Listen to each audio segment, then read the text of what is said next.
wa kwanza. Ndio.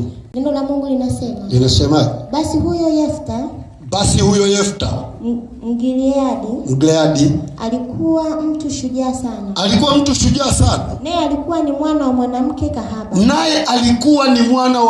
kahaba. Gileadi akamzaa Yefta. Mkewe huyo Gileadi akamzalia wana. Gileadi huyu baba yake na Yefta alikuwa na mke, akamzalia na yeye wana. Na hao wana wa mkewe, wa Gileadi hapo walipokuwa watu wazima,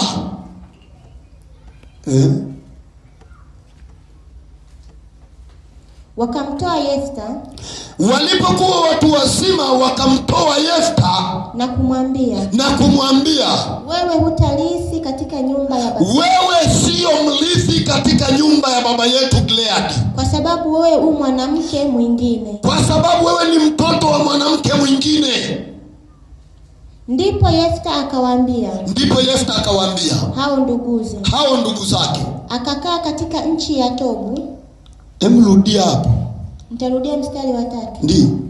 Anasema, ndio. Ndipo Yefta akawaambia hao nduguze. Sio akawakimbia. Amen. Ndipo Yefta akawakimbia hao nduguze. Akakaa katika nchi ya Togo. Na watu wa mabarazuri.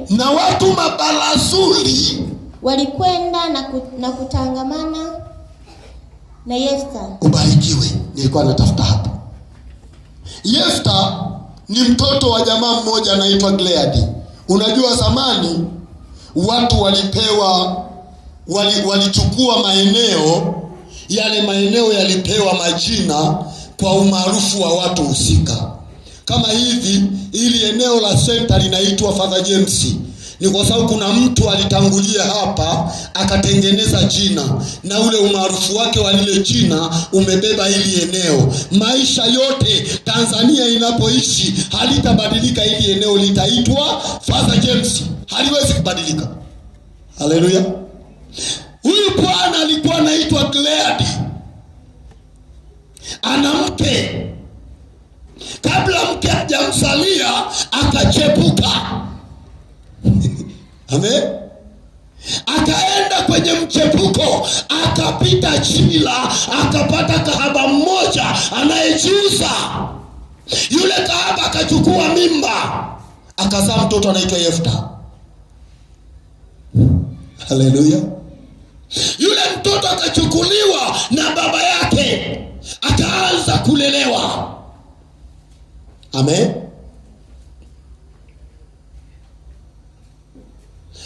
Mama mwenye nyumba akazaa watoto wadogo zake na Yefta, lakini kwa mama mwingine.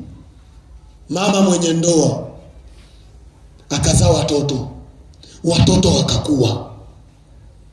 Wale watoto walipokuwa wakamuita Yefta blojo.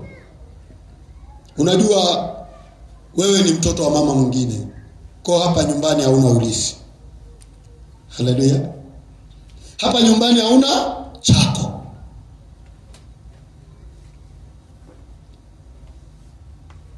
Shika mbili, moja haikufai. Biblia inasema Yefta akawakimbia ndugu zake. Manake palikuwa patashika, vita vikatokea.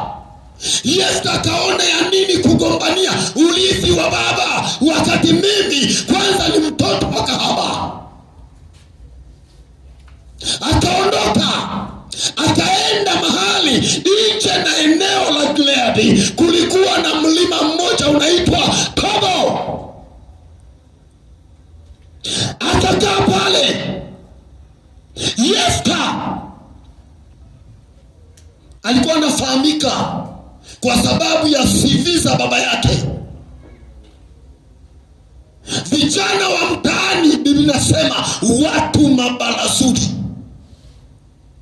wakasikia Yefta ameenda Tobo, ndiko anakoishi. mlimani,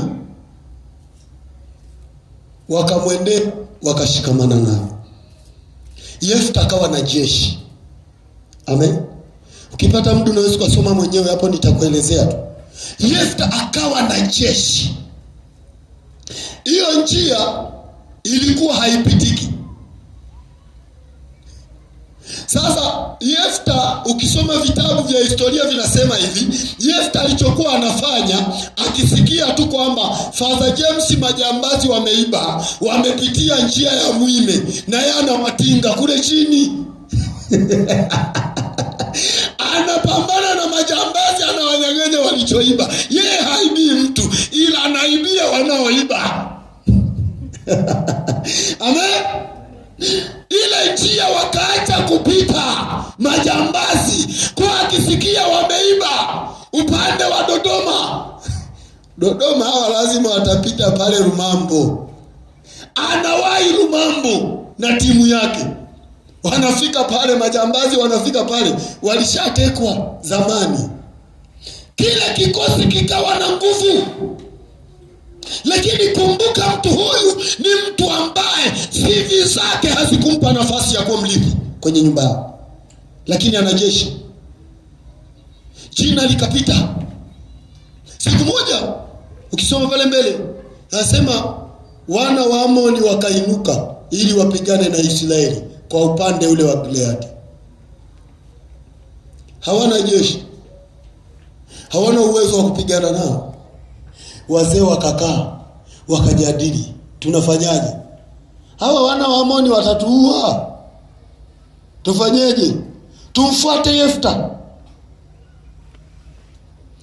Ukisoma hapo, wanamfuata Yefta. Bwana, njoo uje uwe kichwa, uwe kiongozi, njoo tushindanie huku. Anawaambia, si mlinifukuza nyinyi?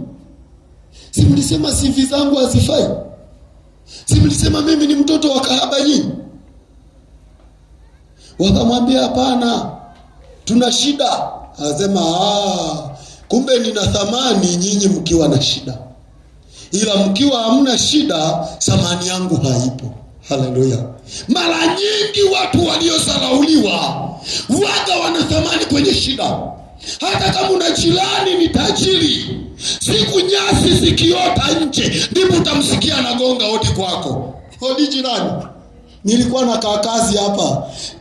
Hawezi kupalilia, umekuwa na thamani. Wakati siku zote anafunguaga geti tu miendo na gari yake, anakausha. Sasa nyasi zimeota, anaanza kumtafuta jirani. Kumbe tatizo litakupa heshima. Amen. Na ukiona amekuja, usiwe mkiwa sana. Usiwe mnyonge. Mnyongeni haki yake waga anapewa. Ndio siku ya kupewa haki yako hapo, walishakunyonga imetosha. Ukisikia jirani anafungua geti anakuja, ongeza bei. Maana umeshapanda thamani tayari. Amen. Haleluya. CV zako au sifa zako nzuri haziwezi kumfanya Mungu akawa tayari kukubaliana na wewe wakati haujaamini, no. Lakini CV zako mbaya kabla hujaamini hazimfanyi Mungu kutokukutumia kama umeamini. Ni wewe tu kuamini, ni wewe tu kukubali. Yefta akawaambia, sawa, mmesema nitakuwa kichwa, ndio. Lazima tukubaliane. Sio nije huko nipigane vita nimalize nishinde, alafu mje mnigeuke tena mniambie sina urithi. Na Israeli walikuwa na neno moja, alihitaji hata maandishi. Unajua siku hizi tumekuwa na mambo ya ajabu sana kanisani, tena kukubaliana jambo mpaka tulete na karatasi tuandikiane. Eti mtu anasema mwenyewe, mimi nitatoa mchango 20,000, anasubiri mzee wa kanisa amwandike ili aje akumbushwe. Tabia gani hii? Si ushetani huu? Yaani unasema mwenyewe maneno yako unayasahau. Je, akisema mtu mwingine utakumbuka wewe? Kama neno ulilolisema mwenyewe unalisahau, la mtu mwingine utakumbuka? Kama ahadi tu ya hela unaisahau, utakumbuka mahubiri wewe?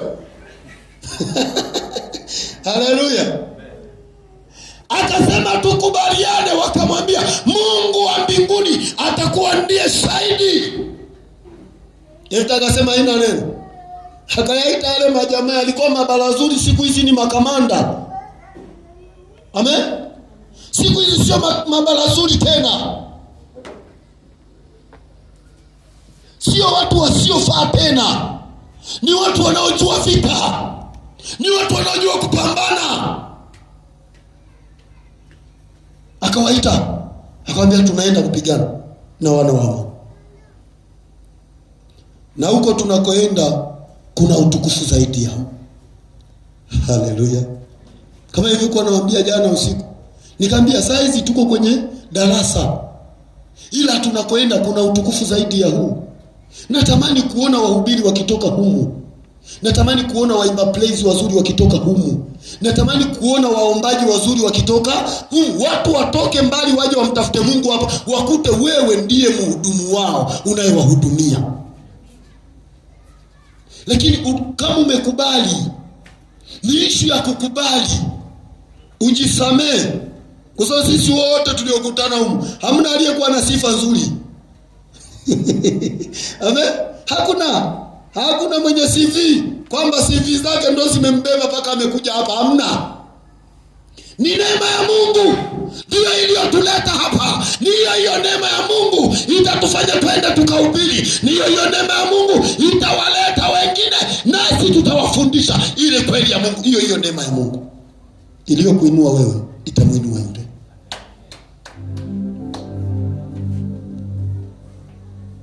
Yefta kaenda, akaanza kwanza suluhu. Akamtumia mfalme wa wana wa Amoni, bwana wewe, tuna shida gani ya kugombania? Hebu achana mambo ya vita. Unajua umechukua eneo langu, mlipokuwa mnakuja mlichukua pale, mkachukua na pale. Akasema kwani hayo unafikiri sisi hatujui? Hayo maeneo sio ya kwako. Mbona hayo maeneo miaka 300 hukuyachukua? Sisi tulipokuwa tunakuja tulizuiliwa kupita. Wafalme wa Edomu waligoma tusiingie kwenye Kanani yetu. Tukazunguka upande wa mashariki, ndio tukaja tukaingilia huku, na wao tukawatumia ujumbe wa amani, tunaomba tu tupite. Wakagoma. Ndivyo tukawafinya. Kuna watu hawaelewi mpaka wapigwe. Amen. Ndio hata juzi niliwaambia hutu tutoto mwe mnatuminya. Kwa hivyo Biblia imesemaje? Kwenye kichwa cha mtoto kuna ujinga na hautokaji kwa spana. Eti siku moja utakaa na kichwa cha mtoto wako kifungue kama baiskeli au kama pikipiki. Hamna. Huo ujinga unatokaga ni fimbo ndio inatoa. Yaani unavyochapa ndivyo ujinga unachomoka. Ila ukiacha ujinga unaendelea kukua. Yaani anavyokuwa ndivyo na ujinga unakuwa. Ndio maana unaona nchi imefikia hapa. Ni kwa sababu kuna vijitu fulani kule havikulelewa vizuri huko nyumbani kwao. Vililelewa mayai. Kwa vimekuwa na ujinga wa utotoni. Maamuzi yao unaona kabisa hivi anayeamua hapa ni mtu mzima au ni mtoto. Unashindwa tu kusema kwa sababu ndio hivyo mwenzako yuko kwenye nafasi. Amen. Alishapiga hatua yuko pale mbele, utamwambia nini? Akikuona ni kama nyau tu. Ila uhalisia unakuna ujua tu kwamba shida ya haya matatizo yote ni malezi ya utotoni. Sasa litoto liliwekwa huko shuleni, toka ni litoto lina miaka 2. Nyumbani linakuja likizo. Wakati mwingine hata likizo inakausha. Limekuwa linalelewaga tu, yani linafuriwa nguo za nje paka za ndani. Kila siku paka limekuwa limeenda chuo kikuu. Ni hela tu ndo zinaleaga. Hela zinajua kupiga. Ulishawahi kusikia hela zinapiga mtu? Ni mlevi tu ndo anapigwaga na hela, nazo sio hela, ni pombe. Maana anakuwa amebadilisha hela kuwa pombe. Pombe ndo zinamgaragaza kwenye mitaro. Ukimuuliza vipi anakuambia nimekula zangu. Ndo zinazomtesa. Haleluya. Yule bwana alipofanya suluhu wakagoma, akasema hawa tunaenda kuaminya. Ngoja niende kwanza kwa Mungu. Akapanda Mispa.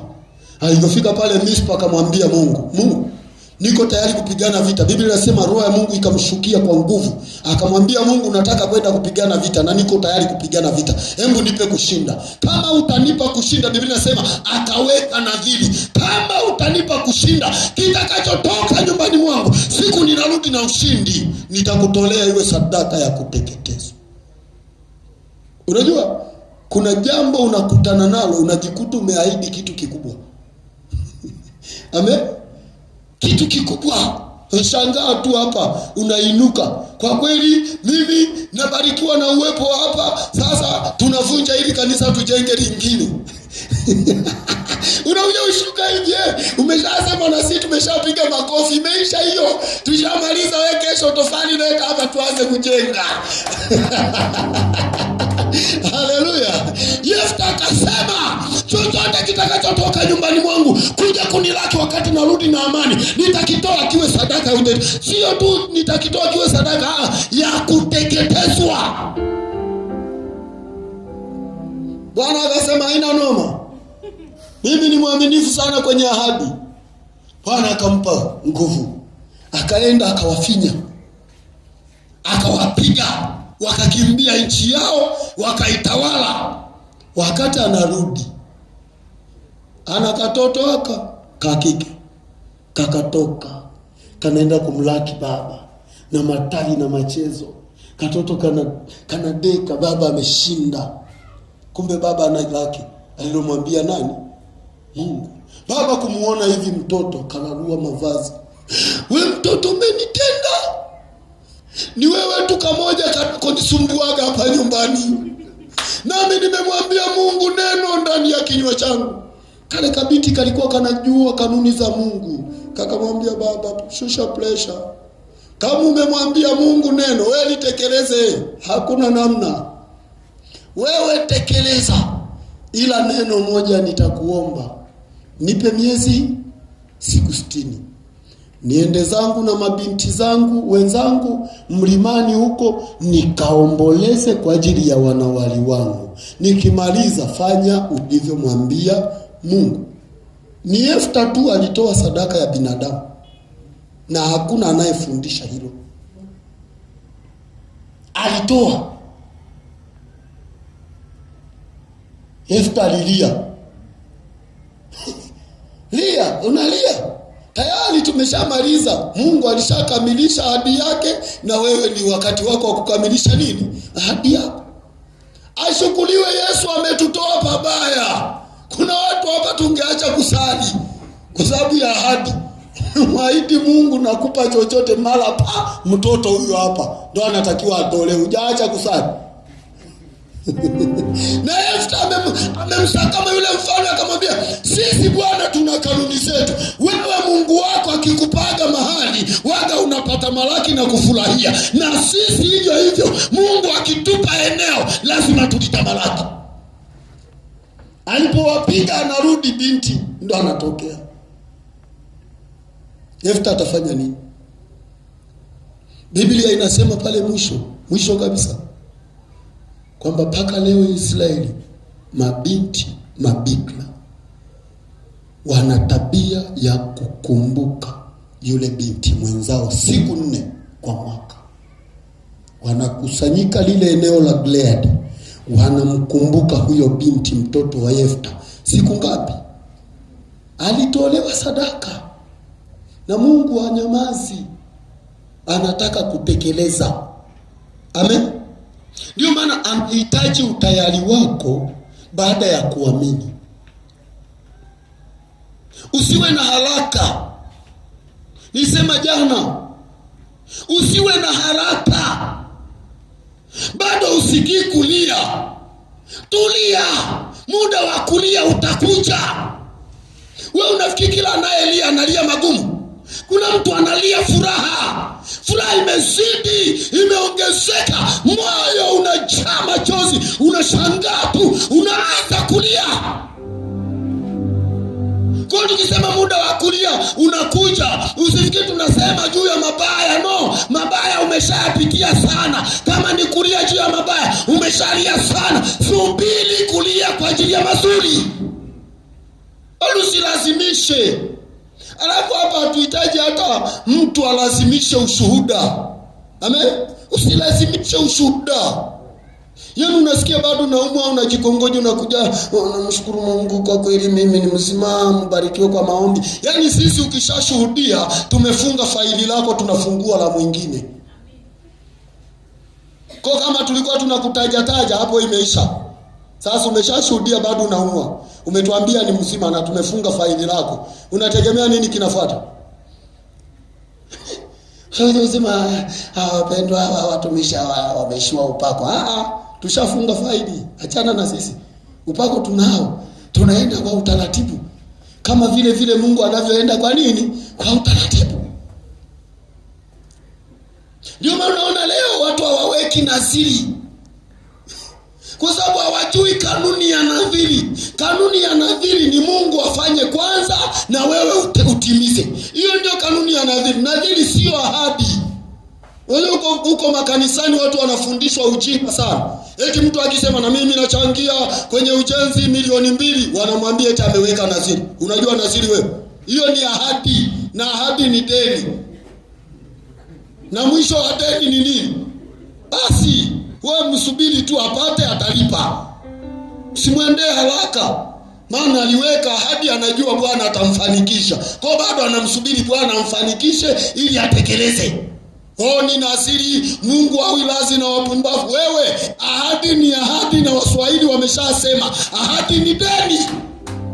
Mwisho wa deni ni kulipa. Wewe nisubiri, usiniendee haraka. Nadhiri ni kati ya mtu na Mungu. Wamekaa chemba, wanapeana majukumu. Mungu, ukinipa kazi, mshahara wangu wa kwanza nitakupa.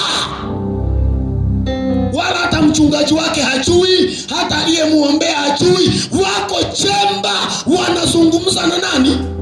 Hiyo ndio inaitwa nadhiri. So unaanza kuchanganya matope na rangi. Alafu naambia watu ni simenti. Yaani tumekuwa wajinga paka ahadi hatuzijui. Haleluya.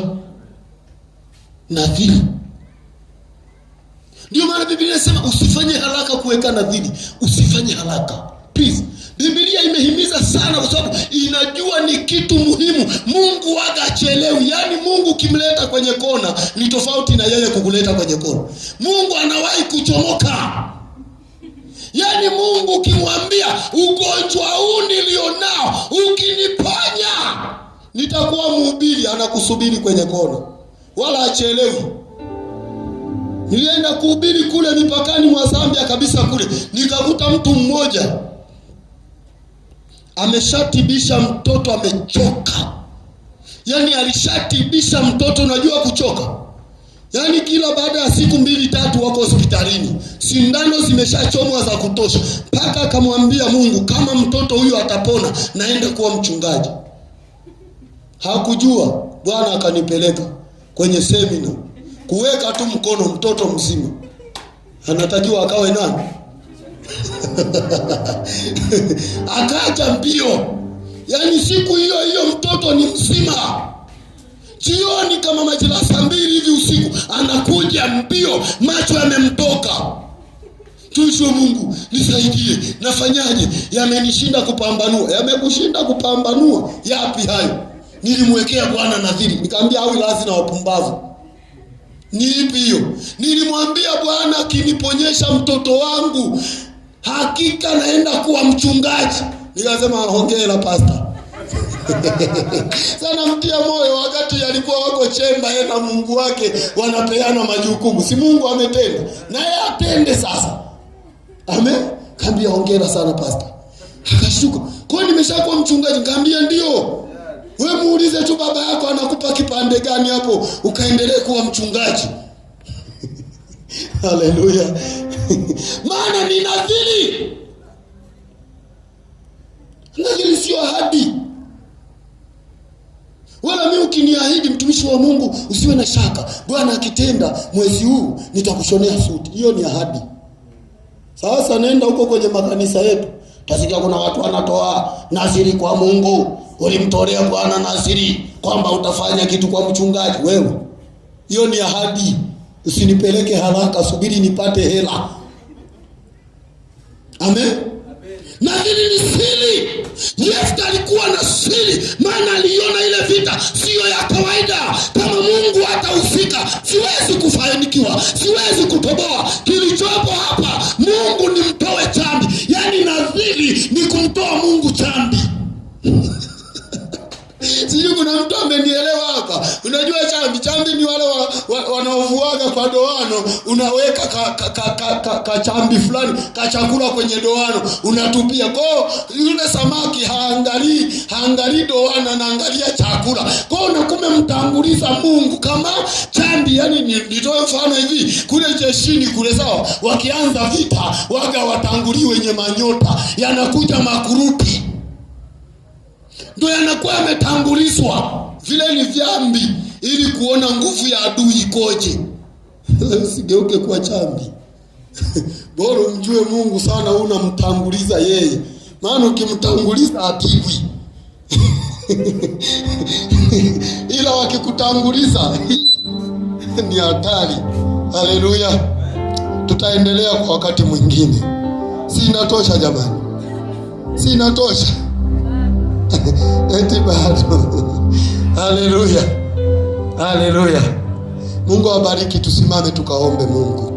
Tunamhitaji sana Mungu, tunahitaji sana kuomba, tunahitaji sana nguvu ya Mungu, tunahitaji sana uwepo wa Mungu.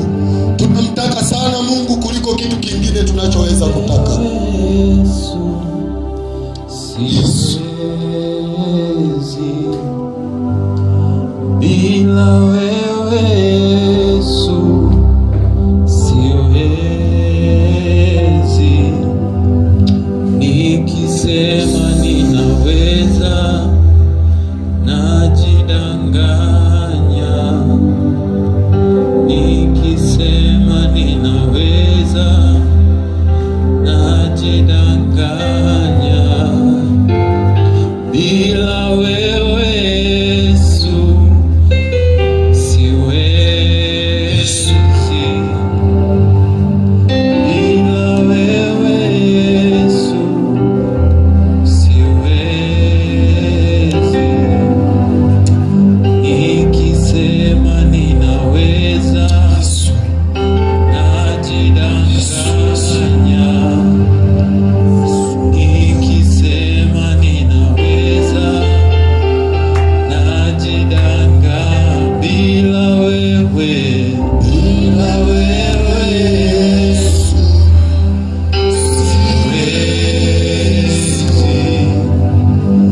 bila wewe Yesu siwezi, nikisema ninaweza najidanganya, nikisema ninaweza najidanganya. Bila wewe, bila wewe Yesu siwezi, siwezi, bila wewe Yesu siwezi, nikisema ninaweza najidanganya,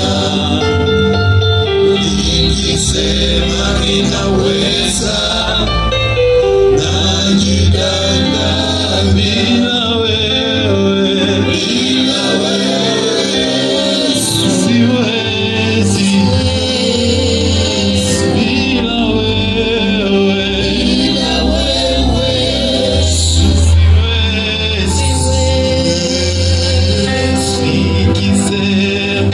nikisema ninaweza najidanganya.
Sema nami maneno haya. Sema, Bwana Yesu, Bwana Yesu, ninakushukuru jioni ya leo, umesema nami. Bwana, nimetambua na kujua maisha yangu ya kwanza kabla ya kuamini hayawezi kukuzuia ewe Mungu kutenda kwenye maisha yangu, hata kama yalikuwa mabaya. Yesu, ninaomba unisaidie kama vile ulivyomsaidia Yefta akashinda. Nami Bwana, nipe kushinda katika yale ambayo siwezi. Nami Bwana, nipe kushinda katika yale yaliyonishinda. Kwa jina la Yesu, ninakataa na kuangusha kila kikwazo kilichosimama kunizuia. Kwa jina la Yesu, ninaangusha kila zuio lililojengwa kwenye maisha yangu. Bwana, nipe kushinda katika jina la Yesu. Omba vile unasikia moyoni mwako. Omba vile unasikia moyoni mwako. Mwokozi Yesu Kristo, wewe ni Bwana, wewe ni Mungu mkuu, wewe unatisha, wewe ni wa ajabu. Watu ambao wakustahili, watu ambao sifa zao hazikuwa nzuri, uliwageuza na kuwa watumishi wako wa historia kubwa, watu wakubwa.